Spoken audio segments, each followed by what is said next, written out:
నమస్తే ఫ్రెండ్స్. ఇవాళ నేను ఒకే ఒక లోకల్ ఆర్డర్ డిస్పాచ్ చేశాను.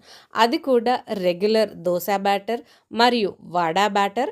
వాటికి నంచుకోవటానికి అల్లం పచ్చడి అడిగారు. ఈ వీడియోలో చూస్తుంటే మీకు అర్థమవుతుంది అనుకుంటా ఈ దోస బ్యాటర్ ఎంత చిక్కగా ఉందో. అండ్ వడ బ్యాటర్ సంగతి మీకు తెలిసిందే, చాలా చిక్కగా ఉంటేనే మనం వడలు ఈజీగా వేసుకోగలుగుతాం. లేదంటే పల్చని వడ బ్యాటర్ అయితే నూనె ఎక్కువగా పీల్చేస్తుంది.